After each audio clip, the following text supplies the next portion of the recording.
Oh, there it is. Click. And we're live.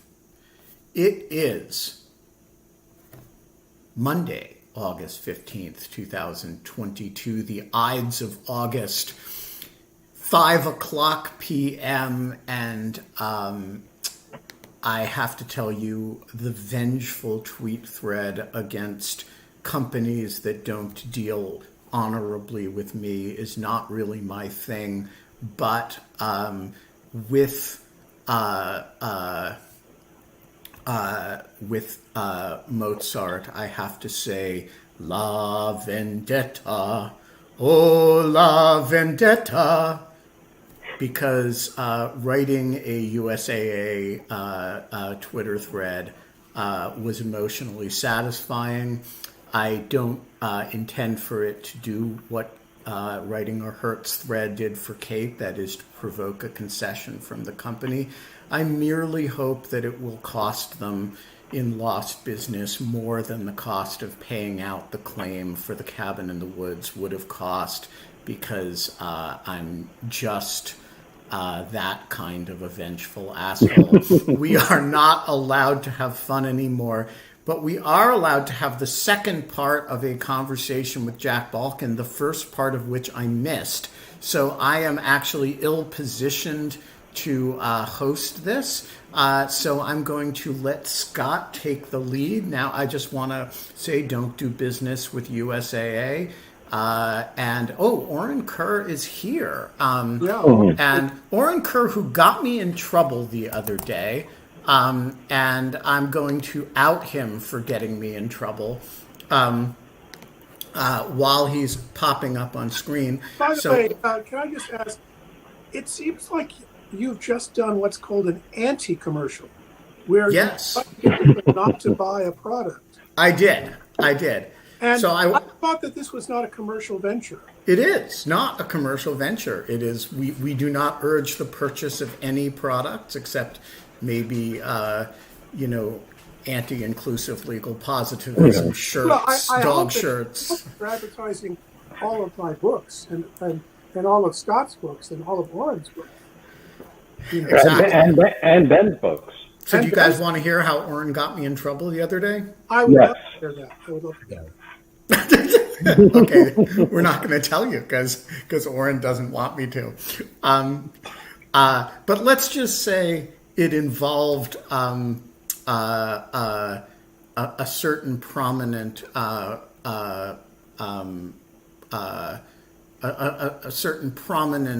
coup plotter and Twitter, and something Orin didn't want to tweet. Is that fair, Orin? I don't know what you're talking about. Yeah, Orin, that is a very wise strategy. Yeah, Orin just pleaded the fifth. Yeah, right. All right, Scott, the floor is yours. Okay, can we, before we talk about what we really should be talking about, the constitutional revolution and what the court it has given us in Dobbs and post-Dobbs, I really want to ask, the burning question is, what's our theory as to why the DOJ would take away Trump's passports? You mean his U.S. passport or his UAE and Saudi passports?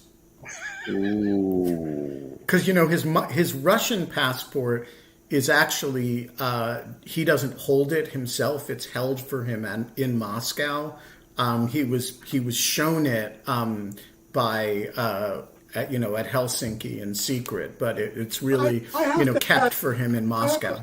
I have to ask, is this passport story a real story? I mean, I saw a link on it on the Daily Mail, but it was the Daily Mail, so I didn't know. The Trump truthed it out. He said the seizure of the passport is all perfectly explained in the standing order. Oh, can you just? Oh, so what? Look at the standing order, and it'll all be explained. Just. Yeah. So I mean, I'm a little skeptical about this, but obviously at some point we'll learn more. But I wasn't aware that they seized passports. I thought that they just looked for government documents. All we know is that Trump has claimed that they seized his passports, Well, including his expired one. correct me if I'm wrong. If only we had a criminal procedure expert here. Yeah. Yeah, if only. I thought that when you conduct a search, the search is for the things that are listed in this search warrant and any other evidence of crime that you may uncover in plain sight. Or you have to correct me on this because the doctrine's been a while. Be Passports. careful, Jack. You're gonna, if you keep going in this direction, you're going to be recruited to Trump's legal team. Well, me and my friend Alan Dershowitz. But I don't. Last time I checked, I didn't recall owning a passport as being evidence of a criminal activity. So that's why I'm skeptical. That's all. Orin, do you have thoughts on the passport situation? I mean, who knows? So theory number one, Trump is just making this up. I mean, I'm sure we're all still waiting for the investigators to return from Hawaii to tell us what's going on with Obama's birth certificate. I mean, it was going to blow everything up. So I'm just waiting. I've been waiting for years for that one.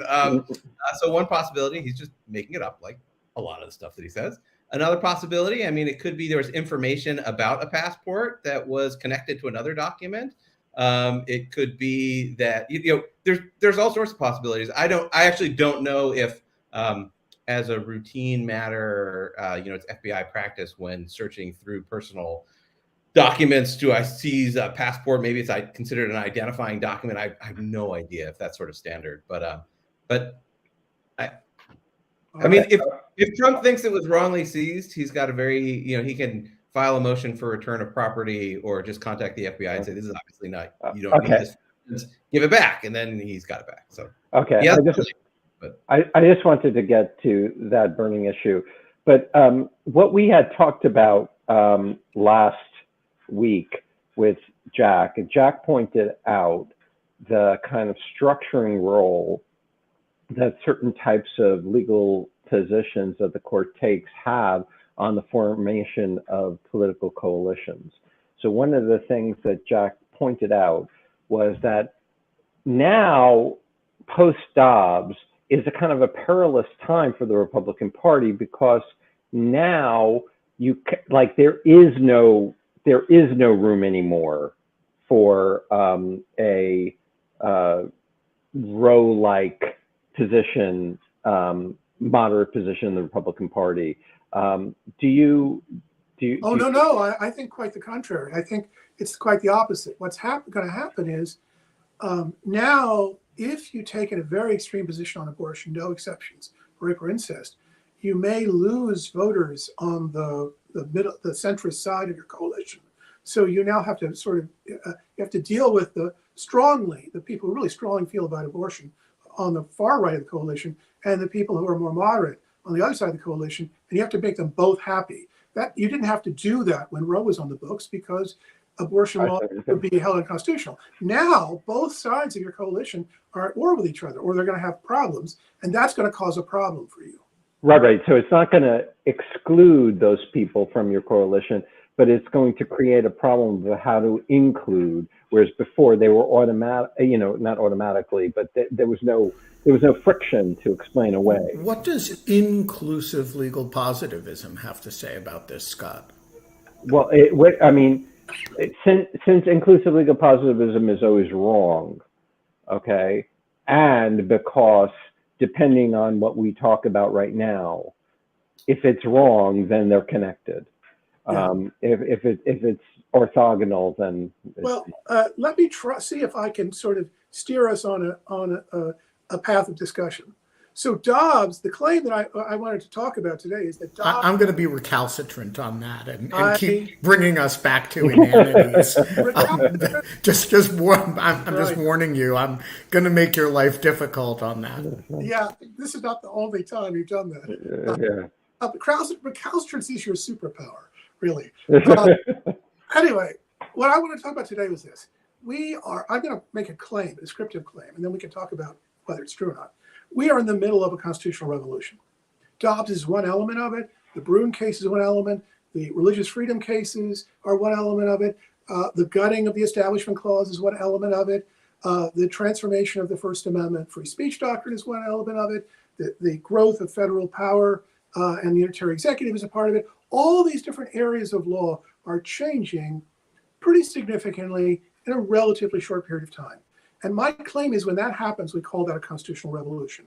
And if you want two historical examples, one is the period between about 37 and 42, in which you have all sorts of changes in law, in many areas of law, all happening very quickly.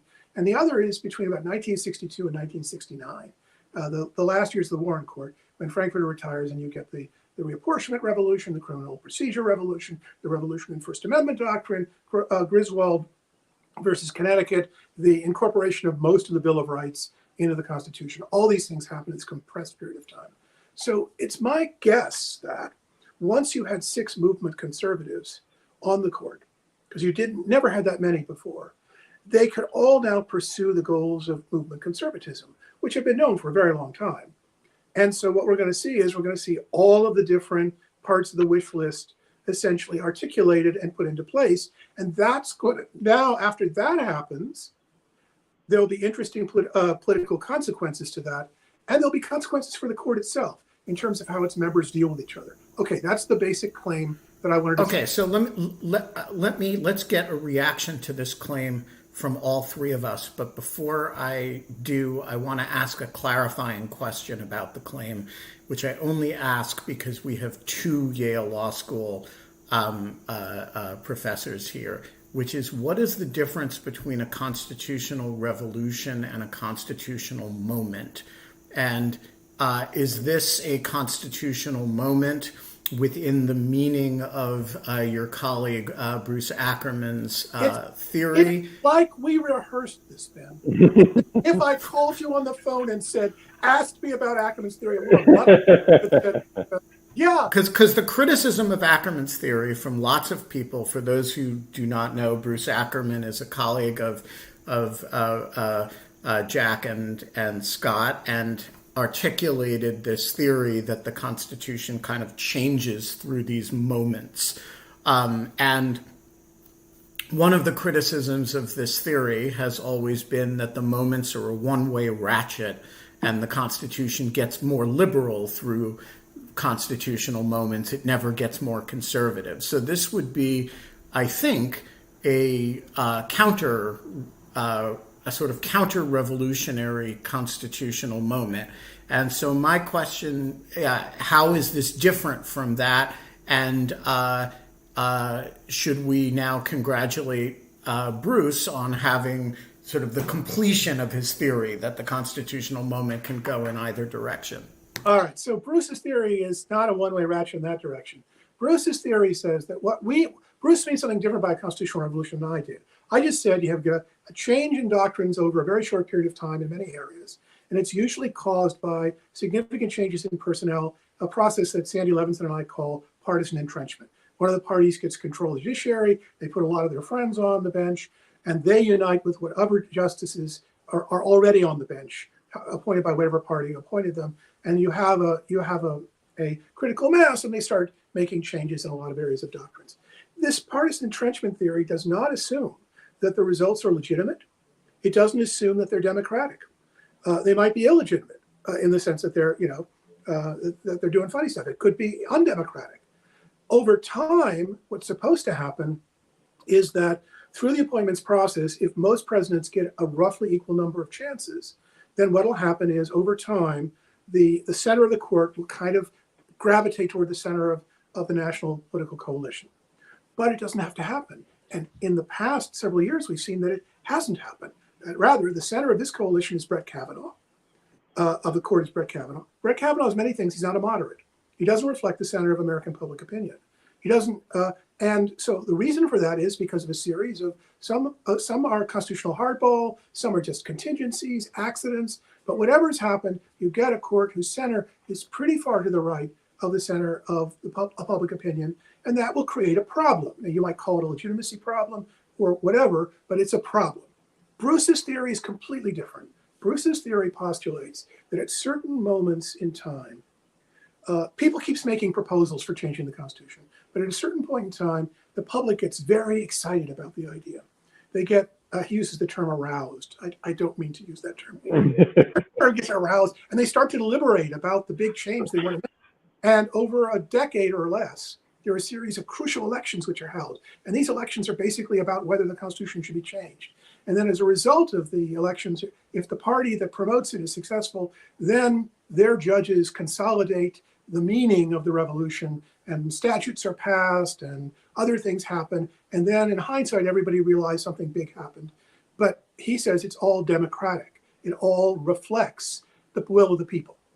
That's his claim.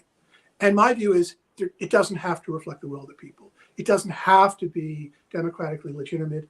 It depends very much on the contingencies of the appointments process and forms of constitutional hardball and contingencies, like the shift of 80,000 votes between Wisconsin, Michigan, and Pennsylvania, right?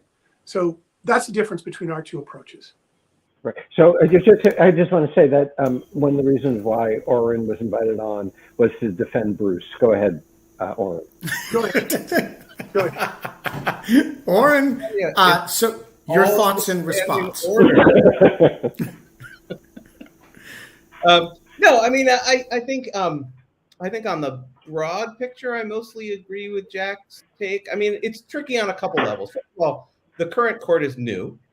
So, it's easy in retrospect to look back on 62 to 69 and say that was a window of time. All these things shifted. But a lot of that stuff was going, 66, 67, 68. And you wouldn't have known in 62 that or 63 this would happen. So you have to know, again, who's on the court. I mean, my own take, I don't do grand constitutional theory in part because, it's 9 people. They go where they decide to go. And they're not picked because they're the greatest minds in some sort of abstract sense.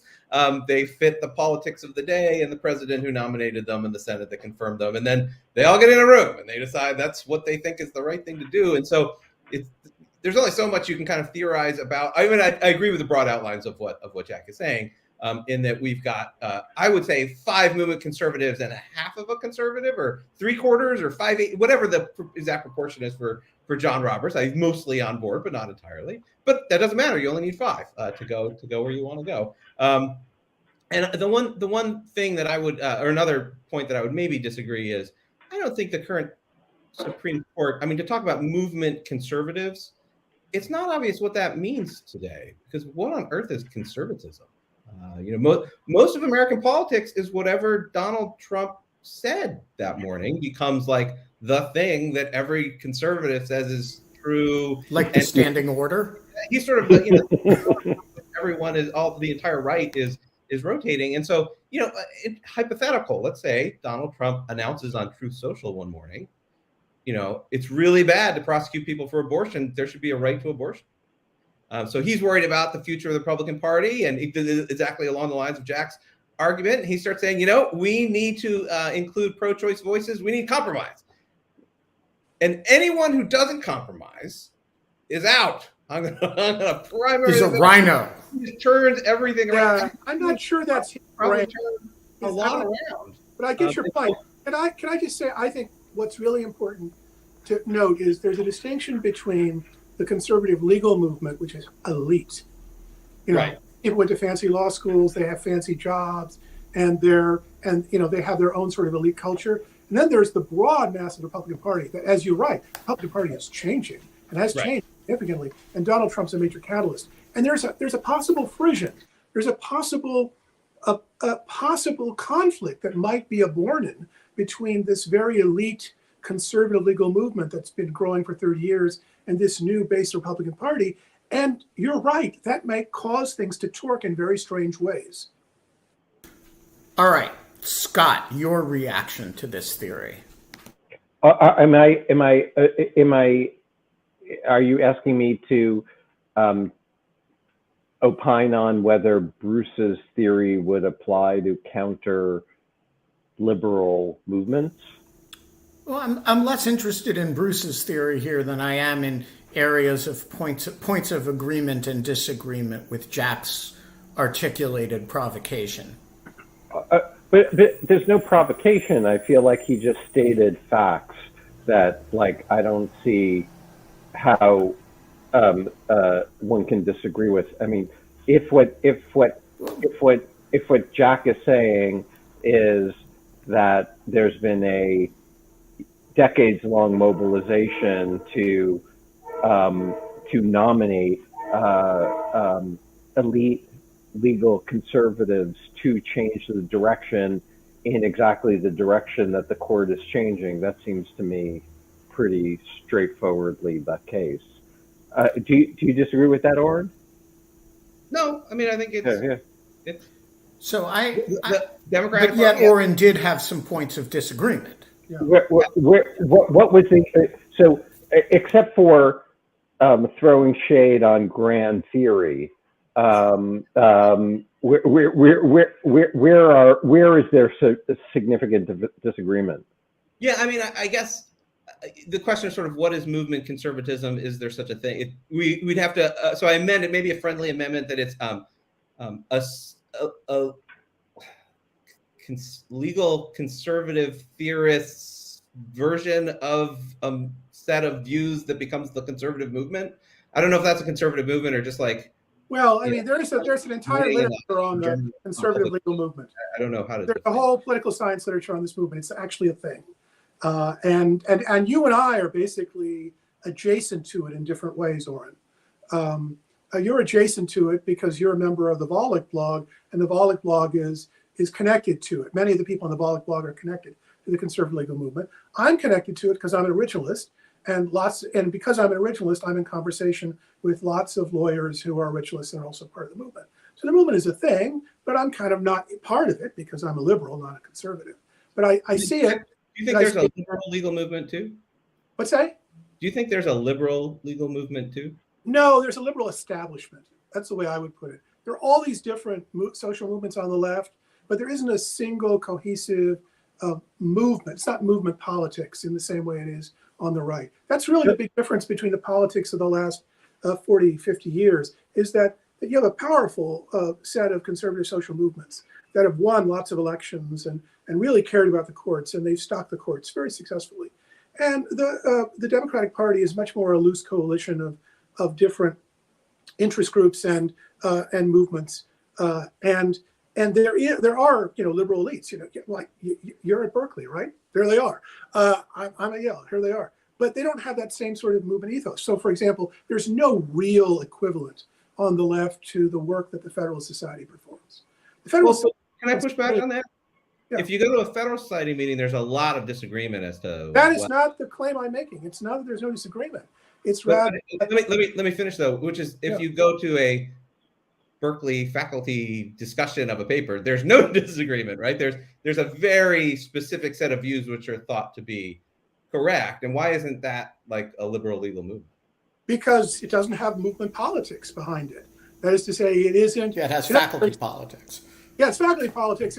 It's what liberals think these days. But what's really important to understand is that American politics in the last half century has been structured by the conservative movement. It's been the most important movement in understanding American history for the last half century. And there's been on the left like it. So wait, I'm gonna intercede here because I think we're getting off track of your thesis. So Scott's view, as I understand it, is that the thesis is so obviously correct he can't even identify. He thinks it's just description of reality. Just description. Orin's dissents only on whether the ideas of conservatism are coherent enough to warrant are coherent enough to, I guess, not on the idea that there are big doctrinal shifts underway, but whether it makes sense to talk about that in the language of conservatism. Is that? No. I think there are 6 people on the current Supreme Court that have grown up with a set of views and have a set of beliefs, which are all sort of roughly on the same page. And the presidents who nominated them thought they would have those views, and they do. And now they have a majority to vote along their views. So instead of it being 5-4 with them in the dissent, they're now 6-3 or 5-4 in the majority. And so, the median vote has shifted. And so you get the former dissenters in the majority and the former majority in the dissent. And that's the counting. That's 9 people and 5 wins. That's the rule. So in that sense, I think yes, that has happened. Although I But you're guess just questioning how that maps on to the idea of a conservative movement in light of Trump. Yeah, I don't know about the social movements part of it as compared to just like, well, that's the end result. And maybe I'm just looking at the end of it saying, well, I can see the end of it and I don't necessarily know what led to the formation of it. All right. Well, let me see if I can. Okay, wait. I want to throw, because you guys are all agreeing too much. Then it will forward the conversation if I move to the next step of the argument. So Wait, that we don't I get to respond? No. No, you don't get. Because you don't get you're to just respond like then. you're looking out over, as Scalia once said, looking out over the crowd and picking your friends. You found the two who agree with you, more or less, and you're now stopping the conversation before I can articulate my actual dramatic disagreement, or at least I know, but you'll be happy that I went to the next stage because it'll make your disagreement even more precise. I think you just want to dominate the floor, but okay. Fine, stifle debate. Squelch my dissent. Then there's a long tradition of letting the guests speak. There is. Yeah. I don't know. This is going to pick up on what Orin said. And you're going to see, Orin, that there's going to be a lot of truth in what you just said in the next part of the story. So as I said, you have these conservative elites. And if you look at the Constitution in 2000 document from the Office of Legal Policy, you see that there are these goals. Many of the goals are the goals that are achieved. That's because these people are older, they're previous generation, right? And so that's what they wanted to do. Now they're doing it. But then the next problem is what happens next. And there are a bunch of things that we have to think about. First is the disconnect between the rising generation of conservatives, the younger guys, and these older ones, which is what you pointed to. And I think that's important because that's going to mean not everybody's on the same page. Second, what happened with previous constitutional revolutions, especially the New Deal one, is that the justices are put on the court to do one set of things. So the New Deal justices, they're all put on to legitimate the New Deal. And then a new set of issues arises, civil rights and civil liberties. And then they start disagreeing. Frankfurter and Black don't like each other. Jackson and Douglas hate each other. And so that's the term scorpions in a bottle, a famous book, is a reference to the Roosevelt-appointed justices in the 40s who were all put together to put on that court to legitimate the New Deal, but then suddenly turned on each other and argued with each other because there were a different set of issues. So that's why I wanted to go to the next stage of the argument, because I want to think about the question of suppose they get their whole wish list. Abortion's gone, and we cut back on the Establishment Clause, everything I listed. Okay, then what? How will the members of this new dominant conservative majority deal with what's coming down the pike? And how will they be affected by the changes in the Republican Party that Orin noted? That seems to me to be the interesting question. I think there is an important intervening question, which involves actuarial tables. So in any group of 9 people who range in age from the early 50s to the late 70s, is that right? No, Alito's the oldest. Alito and Thomas are the oldest. They're early 70s. Early 70s? Yeah. So there are about 2 years difference between the youngest and oldest. It's about 2 decades. Right. So in any group of 9 people that age, one will not live as long as, the bell curve of life is some people don't survive as long as the median age. That's the nature of a median. And so I think the reason why I disagree with the thesis is that I don't think you know whether it's a window or a blip until it gets consolidated. And the consolidation of it is partly a function of your second stage question. How long do they stay together? And what are the methodological and substantive fissures between them? but it's partly also a function of how long does it get consolidated by Republican victories in the electoral sense that either inhibit in the Senate, that inhibit Democrats from replacing them, or that enable Republicans to replace them, or even to replace some of the Democratic appointees. And it seems to me that the likelihood that this group of 6 will be on the court together in agreement for a long enough period of time to effectuate the revolution and consolidate the revolution is quite slim. The likelihood that if you follow it up with, if it's particularly cohesive and you follow it up with some subsequent appointments, then I think then I buy the thesis. But, we had a 4 horsemen of the apocalypse, and that's remembered for coming to an end, not for the great revolution that it effectuated. Well, that actually wasn't the revolution. That was the old order trying to stay on. But it did exactly some. Right. But it did some. Like the non-delegation stuff is a throwback to that, and I think you could easily imagine this being a kind of short-lived Bourbon revival. You could. So Ian Ayres did a post on balkanization in which he tried to do statistical mapping out of the likelihood of a Democratic majority of the Supreme Court using actuarial tables. And did anybody see this post? It was sobering. It's very morbid. Given the actuarial tables, ages, and that, he says the chances of the Democrats getting a majority on the Supreme Court in the next 10 years, very, very slim. And 20 years, well, maybe, but not that great. And 30 years, well, now you're talking.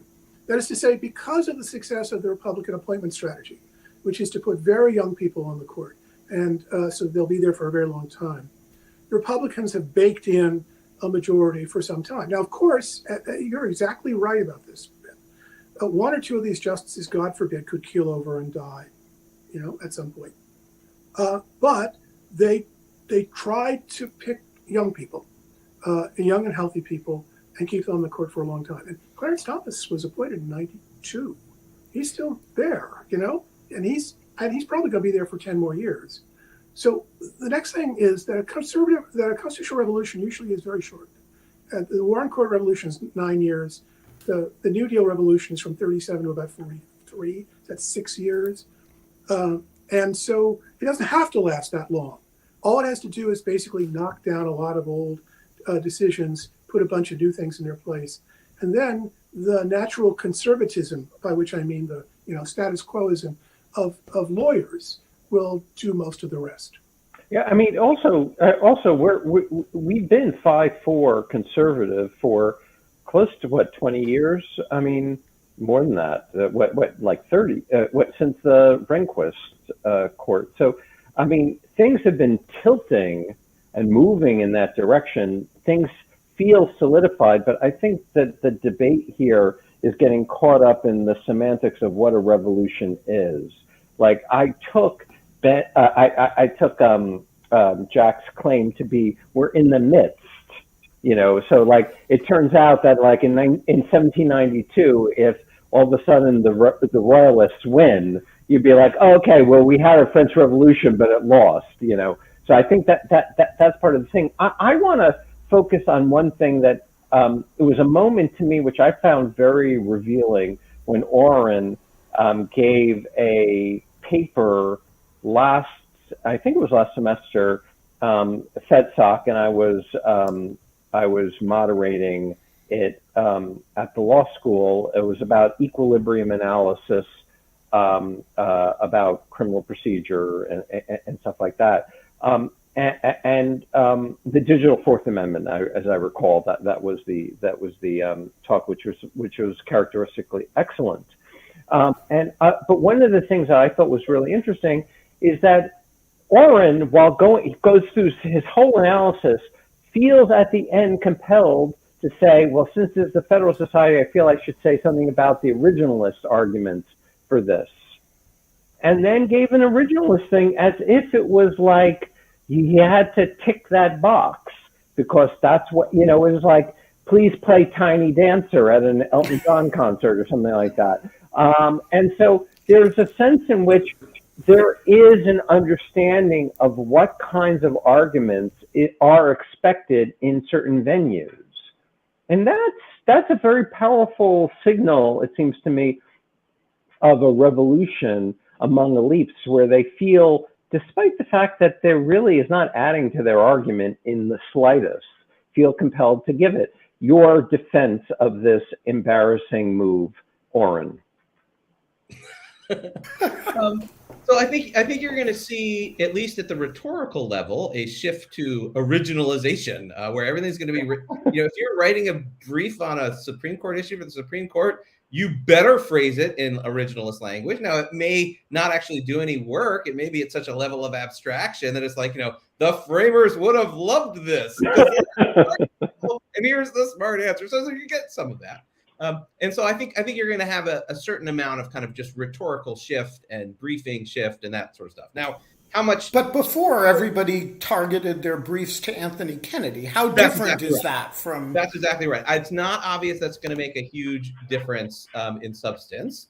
In some areas, I think probably more than others. So I think you're going to see a shift in the kind of way the Supreme Court talks about law, and you're going to have a lot of cases that say, well, the text of the Constitution is this, and we interpret it this way rather than just we start with the cases. They'll sort of make a bigger deal out of that. And that fine. And so it's not obvious to me that though is a substantive shift. And one thing I want in bring this a little bit back to what we were talking about before. I think one area that I'm attuned to at least more than most in these sorts of discussions is that I think there's a big difference in terms of the political role of the Supreme Court if it is making a shift towards allowing legislatures and other branches to do things versus saying you can't. And each of these movements, left and right, each has its areas which are you can't and other areas where you can. And so I think you're going to see a tightening up. Takings law is going to become more of a you can't. Affirmative action, a you can't. Abortion becomes a you can. And so you're going to have a shift back and forth. How much the Supreme Court, sort of how it plays with the rest of American politics, I imagine depends in part on what the mix is of the shift to you cans and the shift to you can'ts. And it may be that there's a shift to you cans where actually all these other branches are like, and we will, and they take over. And it's not so much of a conflict as like a lot of interplay, but not necessarily a clash between. Can I just say one thing, Orin, which thanks for the response, but you weren't litigating or speaking in front of a court. You were talking to a bunch of students and professors. And so the fact that you felt obligated to offer it shows that there's something like if you weren't, it just feels like that's what's expected. It's almost like if you were doing political philosophy in the 1990s, you would have to say something about Rawls or something. You just like, those are the things that you have to do. Even outside the courtroom. Yeah, well, I think the audience was the Yale chapter of the Federal Society, right? So that's the Supreme Court clerks of next term. So okay, I see. Okay. Yeah, but at least it's people that are going to be looking for that kind of an argument. I want them to know, hey, this is all consistent with what you're. Yeah. Originalism was. I wrote this in the Cycles book. Originalism, in fact, a lot of the argument that you're getting today is all in the Cycles of Constitutional Time, available at fine bookstores near you. But I'll put the link in the chat. But anyway, the point is originalism. I want to take another point that Orin made that I strongly agree with. The Federal Society was not just here. We all believe this, and we're all going to say the same thing over and over again. It was a debating society. It was where you honed conservative arguments, so people disagree with each other. And there were libertarians and social conservatives, religious conservatives. But there was a common language, and originalism played a really important part of the common language. It was I call it the lingua franca of the conservative movement, because if you were a social conservative or a libertarian, you could still talk the language of originalism. And many conservatives were not originalists. Alito really isn't an originalist, but he calls himself a practical originalist because he realizes that's how you talk when you're inside this network of legal elites. The point is, it's a highly flexible way of talking. There is no reason to believe that a conservative position today is going to be the conservative position 20 years from now. It's just a very highly flexible discourse in which you can talk about all sorts of things.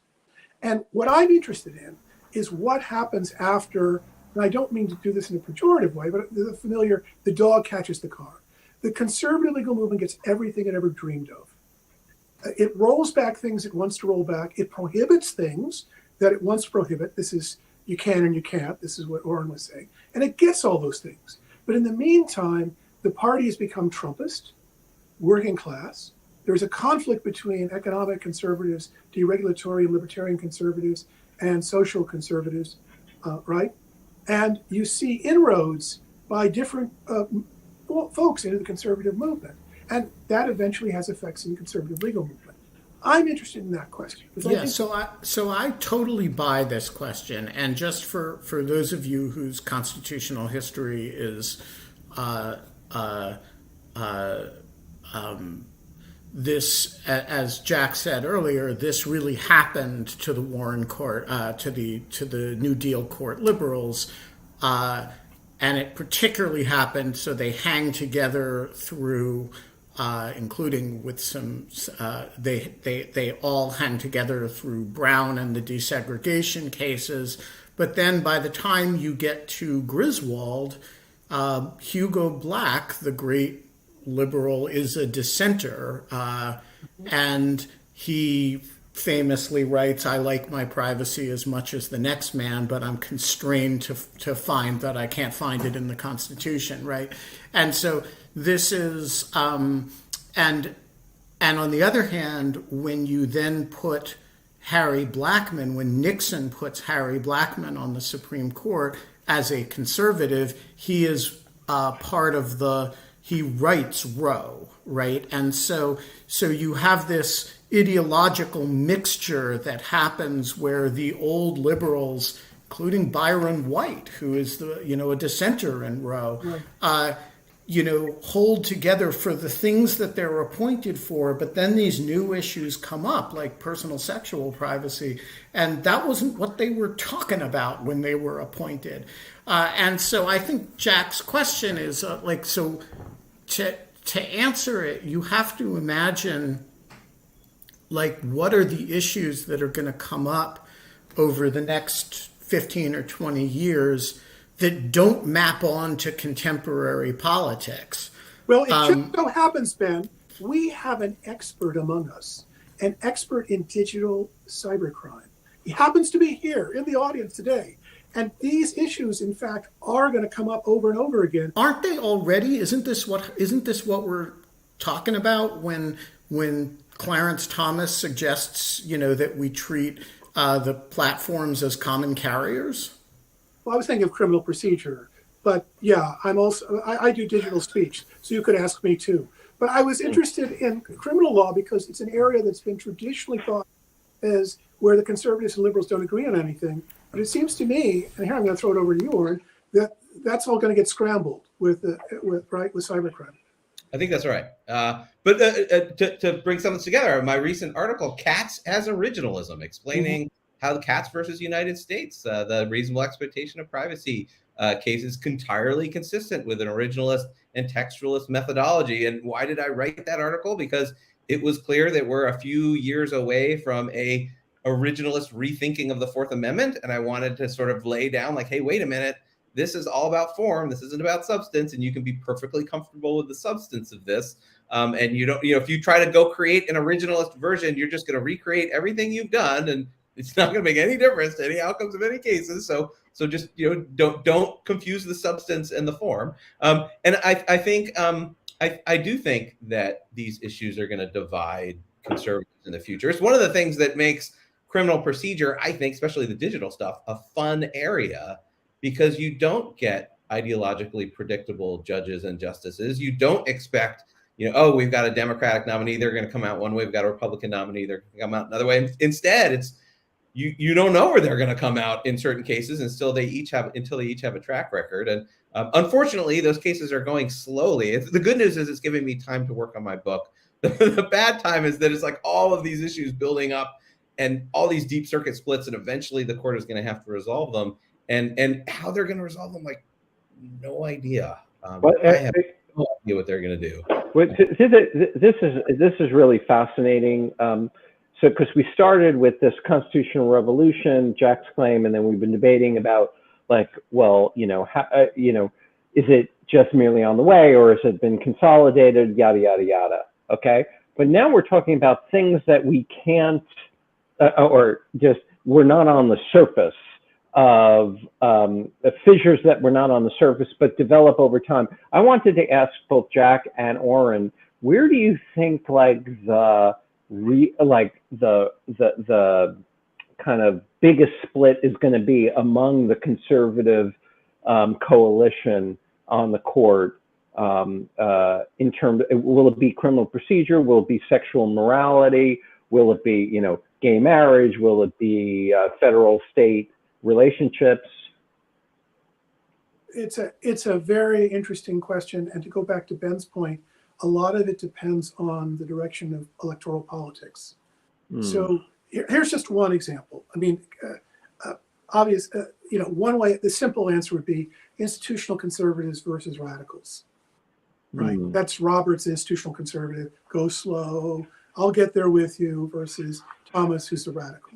But another more worrisome one is the policing of the democratic process. So one key indicator is going to be this case before the court this coming term, Moore versus Harper, the so-called independent state legislature doctrine, in which it really will matter whether or not the conservatives can hold together on this. Because this is another thing I didn't get a chance to talk about, but worth mentioning. When you stock the courts with members of the same party, there is an almost irresistible temptation to keep that party in power, right? To decide cases in a way that helps the fortunes of that party. It doesn't always happen. Sometimes, Roe is a perfect example. Overturning Roe is probably not going to help the fortunes of the Republican Party, at least in the short term. But there's another class of cases involving voting rights, gerrymandering, the independent state legislature doctrine, those kinds of things where, in fact, your ideological views line up pretty well with the fortunes of your party. And we've seen that in the voting rights cases over and over again. So I think that's going to be a really important area to watch. And my thought is that it's going to take years for us to answer this question. When I was a law clerk in October term 2003, and the justices had all been together for 10 years by that point. And everybody kind of knew, they all had a record on each kind of case. And so you can tell, well, the key vote in this case is going to be Kennedy, or the key vote in this case is going to be O'Connor, and O'Connor's going to want to do this, and Kennedy's going to want to do that, and Rehnquist is going to want, they were all known players, and you could see where the splits were, and you could see which was going to be a hard case for them and which wasn't. And we're at a point now with new justices where I just don't think we know where they're going to come out. And it's just going to take us a couple terms to answer that very important question of where the fault lines are. They're just going to emerge one way or another, in opinion. I also think that there's a really important, you don't know often who's in these political structure cases, you think you know who they're going to help, and then you end up being wrong. So let me give you one example of this, which is the gerrymandering cases. So the Supreme Court basically said a few terms ago that, political gerrymandering was a political question. It wasn't going to get involved. It's essentially a blank check to states to gerrymander as they see fit. And everybody understands, because of Wisconsin, Pennsylvania, and North Carolina, that this is essentially a pro-Republican thing. But then you have Dobbs, which gives rise to the possibility of, first of all, gerrymandering doesn't go so well for Republicans this year because they actually gerrymandered themselves out in 2010, and there's just not that much more more voters to pack or into districts than there are. But if you change the boundaries a little bit, the state legislative boundaries a little bit, Democrats could have a field day in some of these states. And then you hand down Dobbs, which energizes a shitload of Democratic voters. Well, you could end up creating, if you imagine that a few state legislatures flip, you could imagine creating an unprecedented opportunity for Democrats to gerrymander as a result of this without federal law intervention, either in the short term or in the medium term. We seem to have lost Jack. I'm going to try to bring him back. And, you know, often you do something and it's understood to be a naked power grab on behalf of your own political side, and it ends up backfiring quite seriously, at least if you understand it in those terms. All right, let's go to the audience. Matteo, Thanks. the floor is yours. Matteo has COVID. COVID. You had. You're done with COVID? It's now firmly in the past tense, even if I don't sound it. How was it for you? It felt like bad enough that you're definitely sick, but not worse than that. Okay. So have you concluded from this that everybody shouldn't take vaccines because the whole thing is totally overrated? It's just kind of like a little bit like a flu. Well, I mean that goes without saying, but yeah, right. I mean, he had the shot and nothing happened to him, so it was a mistake to take the shot. Right, of course. Yeah. So my question was about Professor Balkin's earlier description of the constitutional revolution. And it occurs to me that describing this sort of coordinated as opposed to natural evolution of how we think about the Constitution is sort of has the problem of the fact that most of the people involved, I don't think would think of themselves as doing that. I doubt very much that most of the justices on the Supreme Court would agree with the description that they are pursuing a particular goal that's in line with any movement. And I wonder if any of you think that that's a problem for the convincingness of the description. I'm not sure that it is, actually, but I'm curious about that. Orin, do you feel like that the people that were nominated feel like they're part of a movement? I don't know if they would describe it as a movement. I mean, I think they would probably, most of them, obviously we're talking about a group of people with different views, but most of them would say, they believe in a certain set of views of how to interpret the Constitution, and they believe about how to interpret text, and they think some cases are more persuasive than others, and now they're there on the Supreme Court, and they're going to vote based on their views. And so that is that part of a movement? Is that part of just people? I was thinking, the selection is in the president doing the nomination, looking at the various candidates, and then the senators deciding whether to sign on. That's where the selection occurs. And then once they're off and running, I don't think they think of themselves as we're team this. Let's follow a certain channel. But that's just what their beliefs happen to be. Jack, do you think that they think of themselves as part of a movement, or it just so happens that they just went to the same schools and went to the same that were part of the same organization of like-minded people, but it's not like a conspiracy or anything. Well, conspiracy is the wrong word. No. I know. Of course. I meant to say it's not a coordinated thing. It's just like a bunch of people, like-minded people, and they were helped in certain directions, but it wasn't. Okay, so all I can tell you is that there is a very large political science literature on this phenomenon of the conservative legal movement. One of the earliest books is Steve Pellis's book on conservative legal. There's also Amanda Hollis-Persky's Ideas Have Consequences. It's a real thing. It's not conspiratorial. It's people who have genuine beliefs about what the Constitution means and what it should mean. And they see themselves as working toward the realization of the true Constitution, the correct interpretation of the Constitution. They have disagreements about it, but that's what they understand themselves to be involved. They're often connected to conservative politics and conservative politics, but they also have strong views about the Constitution and what it means. So it's all open and above board. It's not meeting in some secret hideaway. It is, in fact, financed by lots of wealthy donors who have different reasons for financing the conservative legal movement. But the folks in it, they're part of the Federal Society Network and various other kinds of networks. It's important to understand how important this movement was to staffing the federal judiciary. Reagan's administration was crucial in creating a cadre of young, smart conservatives who could eventually fill these positions. And later, and so important was it that when Trump was distrusted by many establishment conservatives, wanted to establish his bona fides with a conservative movement, he basically promised that he would pick justices from a list that he prepared with the help of Heritage and folks from Federalist. That was his way of saying, look, I'm not going to do something crazy. I'm going to pick people for the courts that are tested, people that are trusted, people that we know are reliable parts of this movement. And that's exactly what he did. So I want to say, go ahead, Orin.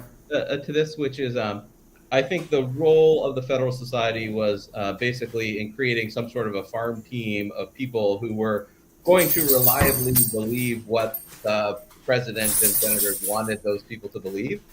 Really a specific response to prior situations like Justice Souter, who's nominated by a Republican who ends up voting more like Justice Ginsburg than any two pairings of other justices. So, if there had been, for example, on the Democratic side, if, for example, Ketanji Brown Jackson or Justice Kagan ended up voting with Justice Alito more than any other justice, you probably have some sort of a specific movement on the left to say, we need a set of views because we can't have our nominees be on the other side.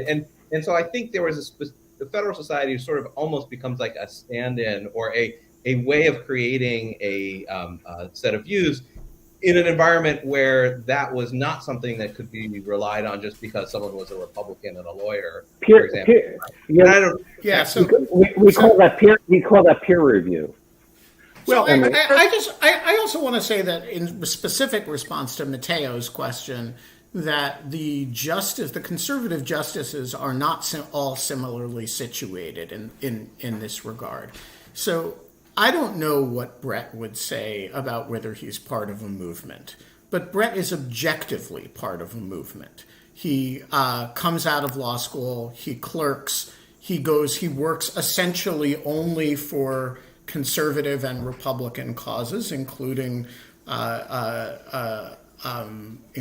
working in the Bush White House selecting judges, right? He's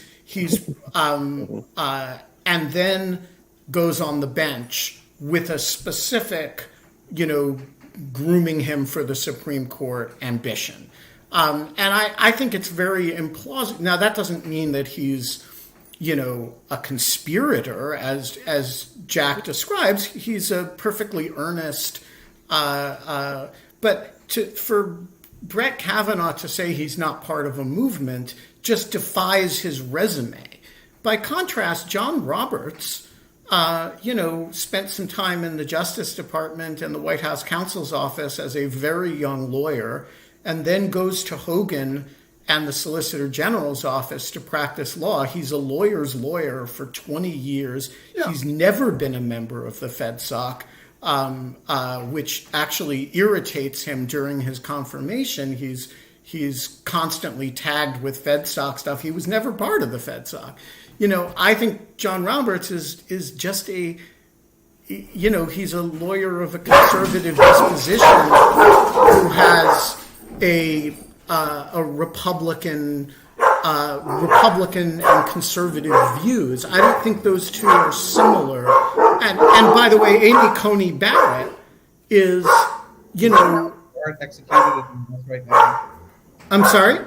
Just the dog barking was a... Oh, yeah, no, they're very excited. Okay. So we are going to go to our final question because we are running a little over. Matt C., you get the last question today. Oh, thanks, man. I am not over COVID. For the record, I'm just getting started, so I hope I can. Oh, no. That's Feel okay. better. It's just like Mateo said, it's not that bad. But so I just want to say I'm not comforted, Ben, by your, as a liberal, kind of by your actuarial assessment that maybe things will even out over time, et cetera. There's a couple of reasons for that. It's not talking about, like, one is stare decisis.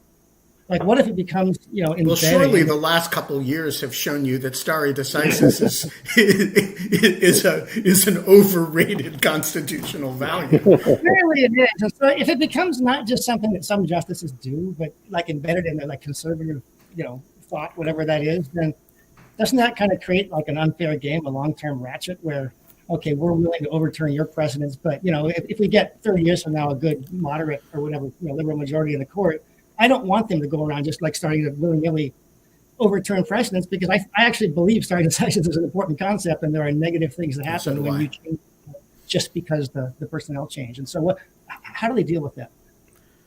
So I will give a quick thought on this and then turn it over to Orin. So first of all, I think, the path of the Supreme Court, it is not simply an actuarial matter. The path of the Supreme Court exists in dialogue with the electoral process. If Democrats do dramatically better than expected in the fall, it will be because of the Supreme Court opinion in Dobbs, not ancillary to it. And if you imagine a justice dying or retiring or whatever in the next couple years, and Biden having the opportunity to replace that person and get that person confirmed by a Democratic Senate, that will be not because of luck.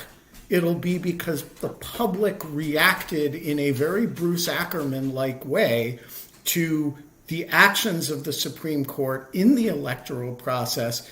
And those things, it's not simply an actuarial calculation. It's an actuarial calculation in dialogue with ongoing democratic processes, including reaction to the way the Supreme Court does its job. And so I'm not saying you should be comforted by it. I'm saying things have a way of stabilizing over time, because eventually the Supreme Court does not either does not exceed the public remit or gets dragged back by it. I wanted to take on the question of stare decisis directly, which is, it's not obvious to me that the right or the left has more intrinsic interest in stare decisis or value. I mean, when I was in law school, I was really into stare decisis, and people were like, "Oh my God, you're so right wing.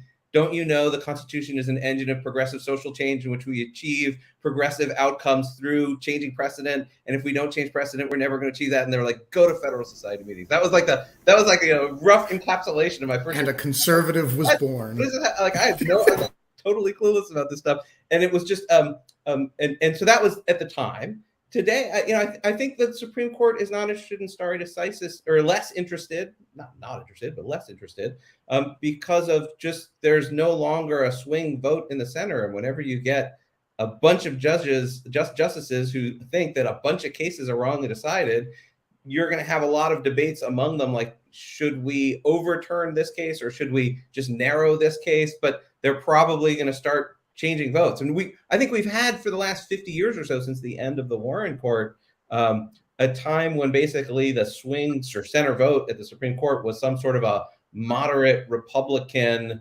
of some kind. You have Powell, and then you had Kennedy, or O'Connor, and then Kennedy. And we kind of got used to that as almost like a feature of the Supreme Court, instead of just that's how the votes happen to show up in terms of the 9 people on the court. So I don't think there's I think you're going to have less interest in stare decisis, much the same reason you had in the Warren Court era, a bunch of people who thought prior law was really, really wrong.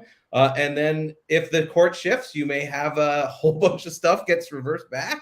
And I think there are relatively few people who think that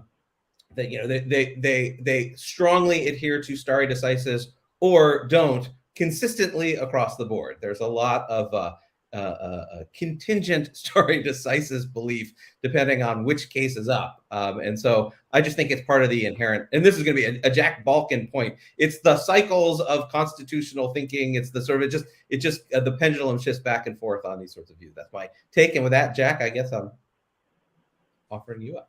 Well, that's wonderful. It's always wonderful to come to agreement with you, Orin. And I just want to say to you, Ben, that you're a great American. Thank you. I appreciate that. You are all great Americans, and I'm trying to normalize "you're a great American" as a farewell greeting, and I'm glad to see somebody has picked it up, particularly a great American like Jack Balkin. It gets awkward when you try to use it with Ukrainians and Canadians. But I tried to explain to a Ukrainian friend that they could be a great American and a Ukrainian at the same time. It's really not a comment on one's nationality. We are going to leave it there. I'm not sure what it is. Orin, Jack, great to see you both. Great Americans all. Scott, I'm still waiting for you to send me 13 videos. I'm not shaming you in public. Scott is going to teach a class on Lawfare Live starting September 20th. And if you want to learn how to hack, he will teach you. This is a really fabulous new experiment that Lawfare is doing. We've never had a live class before. And we'll be back on Wednesday. I don't think Genevieve and I have yet found a guest, but we're going to, and we're going to talk about stuff and maybe make some jokes. And that'll be 46 hours and 53 minutes from now. And until then, Scott? We can't have fun anymore, but we can have partisan entrenchment, constitutional revolutions, and fake originalist analysis to end your Federal Society talk. Bye, guys.